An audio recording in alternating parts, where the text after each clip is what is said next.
doesn't comply. Well, the so-called Department of Justice under the Trump administration needs to comply with the law,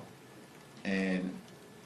we as Democrats, led by Robert Garcia, the top Democrat on the Oversight Committee, are going to continue to make sure that we're holding this administration accountable. These people who are part of the Trump administration, including Donald Trump and JD Vance himself, all said for years that they wanted to release the Epstein files. Then they come into office and do the exact opposite. Obstruct and obfuscate, hide stuff from the American people. All we want is full transparency so that the American people can get the truth, the whole truth, and nothing but the truth. That's what the Epstein survivors deserve and have demanded. And we're going to make sure. You just heard Hakeem Jeffries say the words that should shake the foundations of this entire corrupted edifice we call American democracy. And what absolutely enrages me to my core is that we are watching in real time the most brazen display of elite impunity imaginable, while a complicit Republican Party scrambles to defend the indefensible. And you just have to ask yourself, how did we get to this dystopian moment where the so-called Department of Justice becomes something Jeffries rightfully derides with quotation marks in his voice? Because we all know it stopped serving justice the moment this administration took power. Trump and JD Vance literally campaigned on releasing the Epstein files, telling their base over and over that transparency was coming, that the truth would finally be revealed about the most monstrous sex trafficking conspiracy in modern American history. But what happened the second they got into office, and I mean the absolute second? They became reluctant to divulge more details about the investigation or release all of the files, and this is where it gets absolutely infuriating, because here we have photographic evidence dropping literally just hours ago, showing Trump with Epstein in multiple social settings, and we are not talking about one chance encounter at some random charity gala. We are talking about over 95,000 photos, including images of the wealthy and powerful men who spent time with Jeffrey Epstein, and Democrats led by Robert Garcia are methodically releasing these images, showing Trump posing with groups of women whose faces have been redacted, showing novelty condoms with Trump's caricature on them, found in Epstein's possession, showing the depth and intimacy of a relationship that Trump has repeatedly lied about. The timeline here is absolutely damning, and this is where progressives need to understand the systemic rot, because both the House and Senate passed the bill with overwhelming margins after Trump reversed course on his months-long opposition, which means Trump spent months actively fighting against transparency, months obstructing the very thing he promised his voters he would deliver. And why would someone obstruct the release of files unless those files contained information so damaging, so potentially criminal, that keeping them hidden became a matter of personal survival?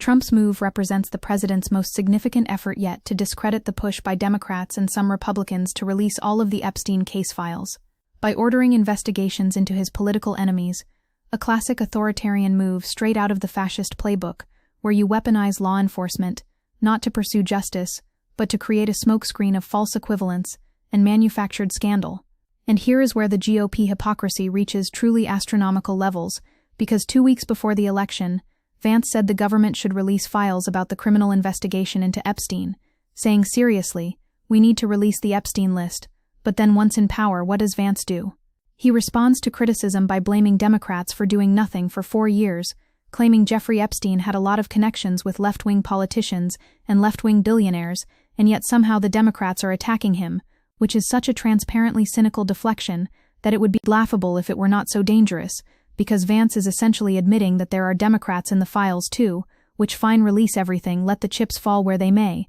But he knows and we know that Trump is blocking the release precisely because Trump's name appears throughout these documents. The sheer scale of this cover-up should be front-page news every single day until those files are released, because Democrats released never-before-seen emails from Epstein's estate, striking a blow against the White House's Epstein cover-up, with emails raising glaring questions about what else the White House is hiding and the nature of the relationship between Epstein and the president. And these emails are absolutely explosive, including one where Epstein wrote that the dog that hasn't barked is Trump, and that a victim spent hours at his house with him, which directly contradicts Trump's claims that he barely knew Epstein, and another email where Epstein said Trump claimed he asked Epstein to resign and was never a member, but of course he knew about the girls, as he asked Ghislaine to stop, which is an admission that Trump knew about the trafficking operation, and rather than report it to law enforcement, he simply asked them to stop, which, if true, would make Trump complicit in one of the most heinous criminal enterprises in modern history. Let me be absolutely clear about what is happening here, because this is not just about one corrupt president or one sex trafficking scandal. This is about the fundamental architecture of elite impunity in late-stage capitalism, where the ruling class operates under entirely different rules than the rest of us. And when I say ruling class, I mean the billionaires, the politicians, the media moguls, the tech oligarchs, all of whom orbited around Epstein because he provided them access to power, to influence, to sexual exploitation. And when one of their own gets caught, the entire system mobilizes to protect them through legal obfuscation, through media spin, through political obstruction. Attorney General Bondi ordered a federal prosecutor to investigate Epstein's ties to Clinton, which is such a nakedly political move designed to muddy the waters and create the appearance of balance when in reality, Trump himself appears extensively throughout these files and has the most to lose from their release. Republicans want you to believe this is a both sides issue, that Democrats are equally implicated, but let us examine that claim with the rigor it deserves, because yes, the latest emails from Epstein's estate show communications with a vast web of influential figures in politics, academia, business, and more, even after he registered as a sex offender, and that includes Democrats like Bill Clinton, and that is absolutely worth investigating. But here is the crucial difference: Democrats are calling for full release of everything. Senate Minority Leader Chuck Schumer said congressional Democrats will hold the Justice Department accountable to release the full unredacted files with no hiding, no game playing, no covering up, while Trump and his administration have fought tooth and nail to prevent transparency, which tells you everything you need to know about who has something to hide. The Republican response has been pathologically dishonest, and we need to call it what it is. Republicans claim Democrats have chosen to manufacture yet another anti-Trump hoax instead of pursuing justice, and that Democrats must end their latest hoax, which is such a perverse inversion of reality that it borders on gaslighting, because Democrats are not manufacturing anything. They are simply releasing documents from Epstein's own estate, documents that Republicans had access to but chose not to publicize, documents that show extensive communications between Epstein and Trump.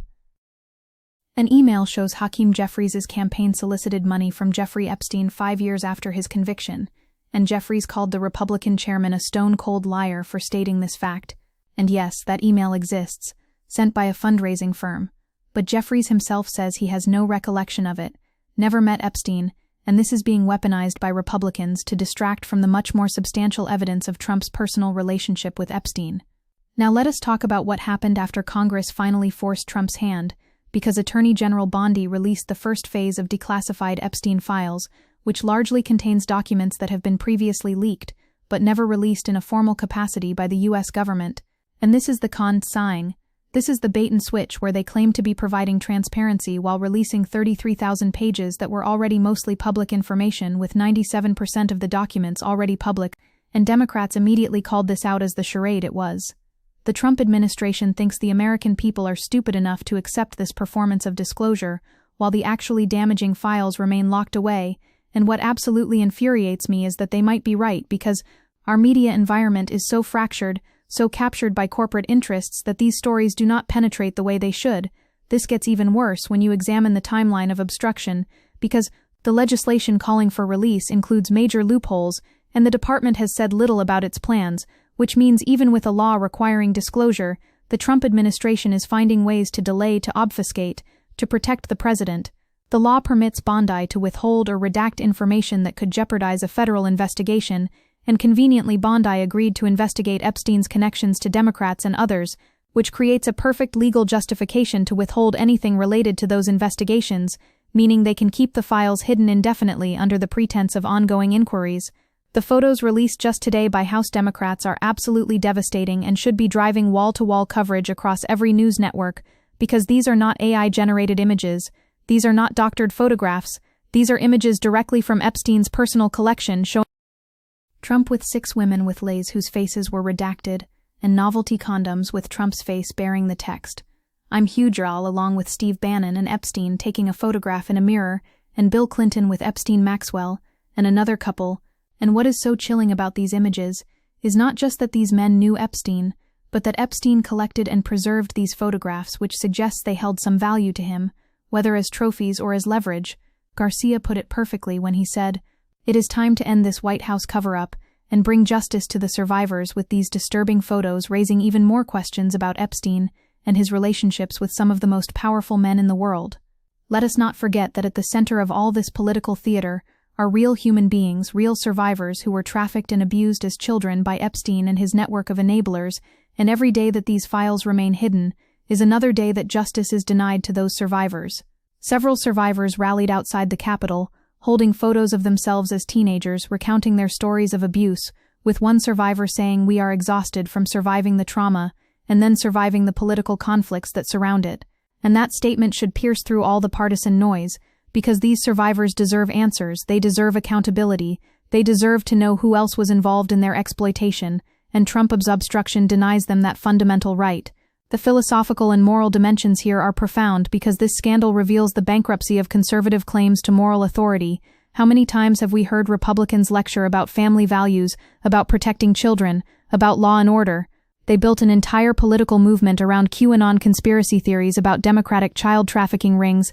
that do not exist, while simultaneously covering up for a president who had extensive documented ties to an actual child trafficker. The projection is so naked, so shameless that it would be absurd if it were not so tragic. And this is why progressive movements must center material reality over conspiracy, because the real conspiracies are happening in plain sight. They are happening in the documents that powerful people do not want you to see. They are happening in the systematic obstruction of justice by those with the power to bury their crimes. This moment also exposes the failure of our institutions to hold power accountable, because even with overwhelming bipartisan support for releasing these files, even with survivors demanding justice, even with mounting photographic and documentary evidence of Trump's relationship with Epstein, the machinery of accountability remains paralyzed. There is worry among the bill's proponents that the department would open active investigations into people named in the Epstein files in order to shield that material from public view, and this is exactly what happened, proving that the rule of law only functions when those in power allow it to function, and when a president can simply order investigations that justify withholding evidence of his own misconduct, the entire framework collapses into naked authoritarianism. The class dynamics here cannot be overstated because Epstein's network was fundamentally about how the ultra-wealthy operate in a completely different legal and moral universe than working people. These photos show not just Trump but Bill Gates, Steve Bannon, Larry Summers, Woody Allen, Alan Dershowitz, all people with immense wealth and power, all people who maintained relationships with a known sex offender, and the reason they could maintain those relationships without social or legal consequences is because our society is structured to protect elite deviants while criminalizing poverty and survival. A poor person caught with marijuana faces years in prison while billionaires who associated with child traffickers continue to shape policy to run companies to advise presidents because the carceral state exists to maintain hierarchy, not to deliver justice.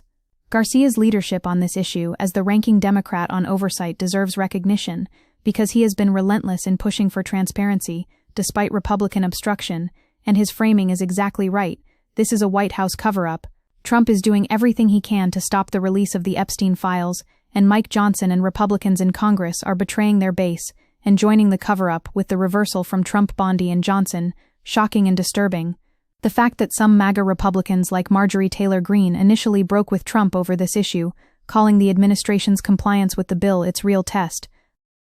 shows that even parts of Trump's base recognized the betrayal. But ultimately that pressure was not enough to overcome Trump's personal interest in keeping these files hidden. What we are witnessing is the complete corruption of the Justice Department into a personal protection racket for Donald Trump, where the DOJ and FBI released a statement that a review uncovered no evidence of any client list kept by Epstein or evidence that would predicate a criminal investigation of any uncharged parties.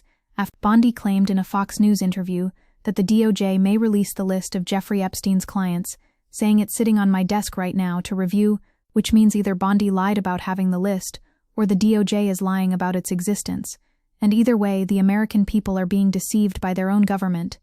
The brazenness of this deception is staggering. They literally said the files were on Bondi's desk, and then weeks later claimed no such files exist, which is such an obvious contradiction that it insults our intelligence. The comparison to other Republican sex scandals is illuminating, because remember how Republicans responded when Democratic donor Ed Buck was arrested for drugging and killing gay black men, or when they weaponized Anthony Weiner's crimes against Hillary Clinton. They demanded maximum accountability, they called for investigations, they made it a central campaign issue, but now when confronted with photographic evidence of their president's ties to a child sex trafficker, suddenly we hear about hoaxes about Democrat connections, about the need to move on. The double standard is not a bug, it is the feature. It is how power protects itself through selective enforcement of norms and laws that only apply to the powerless. This is also a story about media failure, because if a Democratic president were in Trump's position, if there were 95,000 photos from a sex trafficker's estate showing that president in social settings with redacted women, if that president had campaigned on transparency and then obstructed release of files, the coverage would be apocalyptic. It would be the only story Fox News covered for months. But because it is Trump, because our mainstream media has been conditioned to treat Republican corruption as just background noise, the urgency is not there, the moral clarity is not there. Outlets report the facts, but they do it in this both sides framing that obscures the fundamental asymmetry between a party demanding full transparency and a party engaged in active cover-up. And make no mistake, this cover-up has real-world consequences for democratic accountability, because if Trump can successfully bury the Epstein files despite congressional mandate, despite survivor advocacy, despite photographic evidence, then what cannot be buried? What crime is too severe? What abuse of power too egregious to face consequences?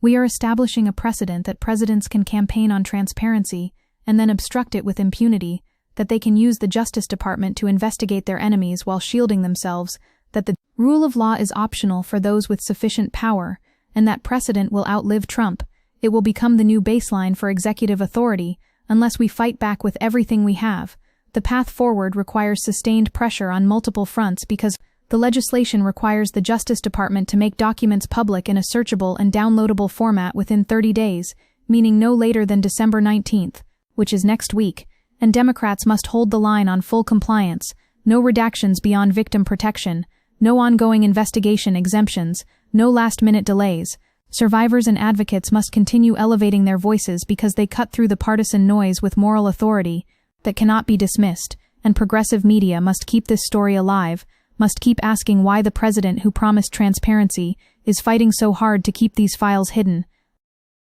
This is ultimately a test of whether our democracy can hold powerful men accountable for their associations with child traffickers, and right now we are failing that test catastrophically. Trump's obstruction, Vance's deflection, Bondi's lies, the Republican Party's unified defense of the indefensible, all of it represents the complete moral bankruptcy of conservatism in the Trump era, where loyalty to the leader trumps every principle, every value, every commitment to justice. But we cannot allow their shamelessness to exhaust us into silence, because the survivors are still fighting Garcia, and House Democrats are still pushing, the photos are still emerging, and the deadline is still approaching, and if enough of us demand accountability, if we refuse to let this story fade, if we connect it to the broader pattern of elite impunity, then maybe, just maybe, we can force the release of these files and begin the long overdue process of holding every single person in Epstein's network accountable, regardless of party, regardless of power, regardless of how uncomfortable the truth makes us. That is what justice demands. That is what the survivors deserve. And that is what Jeffries was fighting for in that clip when he called out the so-called Department of Justice for its betrayal of everything it is supposed to represent.